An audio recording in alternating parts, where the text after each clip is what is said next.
Hello అండి, good afternoon అందరికీ. ఈరోజైతే సింపుల్గా టేస్టీగా గులాబ్ జామున్ ఎలా చేసుకోవాలో చేసి చూపిస్తాను చూడండి.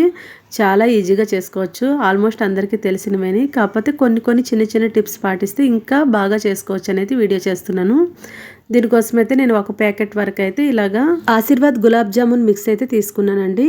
ఇప్పుడు చూడండి, ఇది కట్ చేసి ఇలా బౌల్లో వేసుకోవాలి.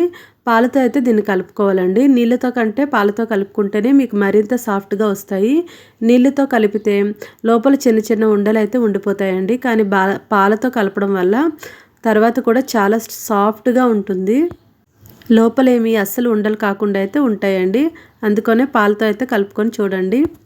ఇలా కొద్దిగా పాలు వేసుకుంటూ చపాతీ పిండి కంటే చాలా సాఫ్ట్గా కలుపుకోవాలండి. చూడండి, ఇంత సాఫ్ట్గా కలుపుకున్నాం కదా. ఇప్పుడైతే కాస్త నెయ్యి నేను ఎక్కువగానే వేసుకుంటున్నాను. యాక్చువల్లీ అయితే నెయ్యిలో డీప్ ఫ్రై చేస్తారు కదండి చాలా వరకు, కానీ నేతిలో డీప్ ఫ్రై చేసినంత నెయ్యి లేదు.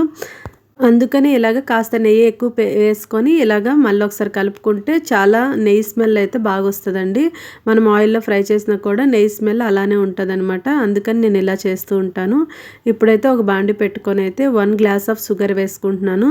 ఒక గ్లాస్ కంటే కాస్త తక్కువగా అయితే వాటర్ వేసుకుంటున్నాను. పాకం అయితే రెడీ చేసుకోవాలండి. దీనికోసం ఏం పాకం అయితే అవసరం లేదు. కాస్త వాటరు షుగర్ అయితే బాగా కలిసి ఒక 5 మినిట్స్ మరిగిపోయి కొద్దిగా జిగురుగా వస్తే సరిపోతుందనమాట. ఇలా పాకాన్ని అయితే ఇప్పుడు రెడీ చేసుకొని దీంట్లో కాస్త ఇలాచీని కూడా దంచి వేసుకోవాలి. ఇలాచీ వేసుకున్నాక 5 మినిట్స్ బాగా మరిగించి ఇంకా పక్కన పెట్టుకోవడమేని పాకం అయితే రెడీ అయిపోతుంది. నాకైతే గులాబ్ జామున్ అంటే చాలా ఇష్టం అండి. ఎందుకంటే నేను ఇంటర్లో ఉండేటప్పుడు రోజు కాలేజ్కి వెళ్ళేటప్పుడు షాప్లో 2 రూపాయలకండి 10 గులాబ్ జాములు వచ్చేవి. చాలా చిన్నవన్నమాట, పెద్దవి కాదు నేను చెప్తుంది. మా ఊళ్ళో చిన్న చేసేవారండి. అవి కాలేజ్కి వెళ్ళినప్పుడైతే నేను కొనుక్కుంటూ వెళ్ళిపోయేదాన్ని. ఫ్రెండ్స్ అందరం కలిసి తినేవాళ్ళం. రోజు ఇలానే ఉండేది. 2 రూపాయలకైతే ఒక చిన్న 10 గులాబ్ జాములు అయితే ఊర్లో అమ్మేవారనమాట స్వీట్ షాప్లో.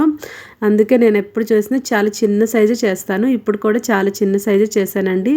చూడండి, మళ్ళీ ఒకసారి మొత్తం అంతా ఇలా డౌని గట్టిగా కలుపుకొని ఇలా ప్రెస్ చేస్తూ చిన్న ఉండలు చేసుకోవాలన్నమాట. నాకైతే ఈ మిక్స్కి అయితే ఒక 40 వరకు అయితే వచ్చాయండి.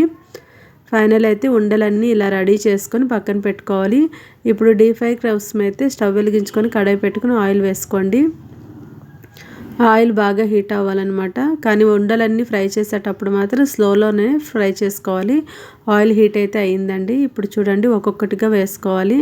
ఆల్మోస్ట్ ఆయిల్లో వేసేటప్పుడే కాస్త పెద్దగా అవుతున్నాయి, గమనిస్తున్నారా? నేను చాలా చిన్న సైజ్ అయితే చేస్తున్నానండి. ఇలా ఒక్కొక్కటి దానంతట అదే పైకి తేలాలన్నమాట.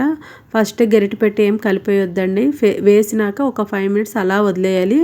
వదిలేస్తే చక్కగా పైకి వస్తాయన్నమాట ఉండలన్నీ.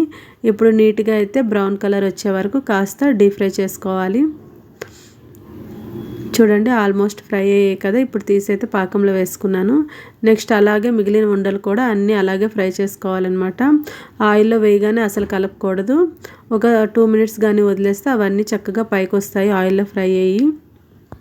అయితే చాలామంది ఇలా ఫ్రై కొద్దిగా అవగానే కలర్ చేంజ్ అవగానే తీసేస్తారండి. కానీ అవి పాకంలో వేసేటప్పుడు మెత్తగా అయిపోతాయి అనమాట. అలా కాకుండా కొంచెం క్రిస్పీ అయ్యే వరకు అయితే ఫ్రై చేసుకోవాలి. పైన లేయర్ అనేది కొద్దిగా బ్రౌన్ కలర్ వచ్చే వరకు అయితే ఫ్రై చేసుకోవాలి. చూడండి, ఇలా ఫ్రై చేసుకుంటే మనం పాకంలో వేసినా కూడా పైన లేయర్ కాస్త క్రిస్పీగా ఉండి లోపల సాఫ్ట్గా ఉంటుంది. నాకైతే అలా ఇష్టం అండి. అందుకే నేను కొంచెం కాస్త ఎక్కువగానే ఫ్రై చేస్తాను. జస్ట్ ఫ్రై చేసి అయితే వేసుకోనండి, కాసేపు నిదానంగా ఫ్రై చేసుకొని వేసుకుంటాను. ఫైనల్ అయితే అన్నీ కూడా ఇలాగ ఫ్రై చేసినవన్నీ అయితే పాకంలో వేసుకొని ఒకసారి కలుపుకొని ఒక 5 మినిట్స్ రెస్ట్ ఇచ్చామంటే చాలండి. పాకం అంతా పీల్చుకుంటాయి. వేడివేడిగా ఉన్నప్పుడు వేస్తాం కాబట్టి ఒక 10 మినిట్స్లోనే పీల్చుకుంటాయండి. 10 మినిట్స్ తర్వాత సర్వ్ చేసుకోవడమేనండి. ఇప్పుడైతే సర్వింగ్ టైం చూపిస్తాను చూడండి. కాస్త అయితే నానిపోయాయండి. ఇప్పుడు ప్లేట్లోకి తీసుకుంటున్నాను.